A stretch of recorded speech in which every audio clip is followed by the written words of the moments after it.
తన జీవితాంతం బ్రహ్మచారిలాగా ఎందుకు ఉన్నాడో మీకు తెలుసా? అయ్యప్పని వివాహం చేసుకోవడం కోసం ఎదురు చూస్తున్న రాణి ఎవరో మీకు తెలుసా?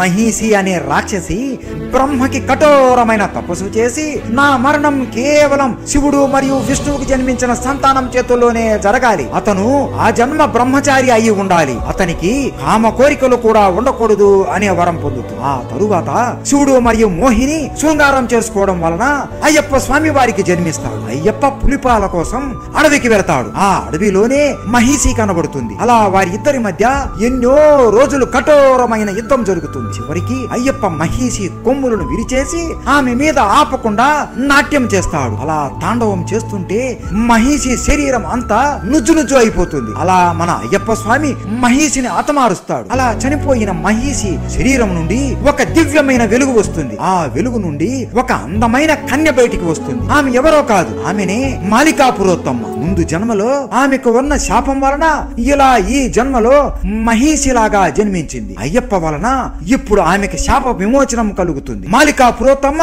అయ్యప్ప అందాన్ని చూడగానే ఆయన అందానికి ప్రేమలో పడిపోతుంది. అయ్యప్ప స్వామి నవ్వుతూ ఈ జన్మలో నేను ఆ జన్మ బ్రహ్మచారిలాగా ఉండాలి అనుకుంటున్నాను, నేను నిన్ను వివాహం చేసుకోవడం కుదరదు అని చెబుతాడు. అని మాలికాపురోత్తమ్మ మాట వినకుండా ఏడుస్తూ అయ్యప్పని బ్రతిమాలుతుంది. అయ్యప్ప ఆమె బాధని చూడలేక సరే నేను నిన్ను వివాహం చేసుకుంటాను, కానీ ఒక షరతు, ఇంకొన్ని సంవత్సరాలకి నాకు ఒక ఆలయం నిర్మిస్తారు. ఆ ఆలయానికి సంవత్సరానికి ఎంతో మంది భక్తులు నా దర్శనానికి వస్తారు.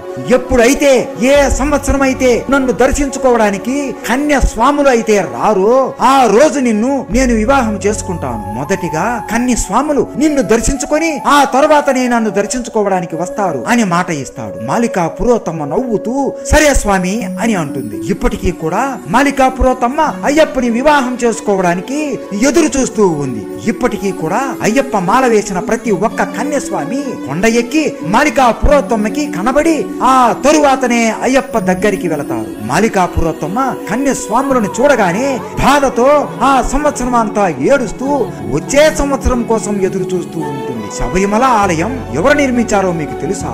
ఇవన్నీ తెలుసుకోవాలి అని మన ఛానల్లో అయ్యప్ప స్వామి మీద పెద్ద వీడియో చేశాం, తప్పకుండా చూసేయండి. అయ్యప్ప స్వామి అంటే మీకు ఇష్టం ఉంటే స్వామియే శరణమయ్యప్ప అని కామెంట్ చేయండి. స్వామియే శరణ అయ్యప్ప.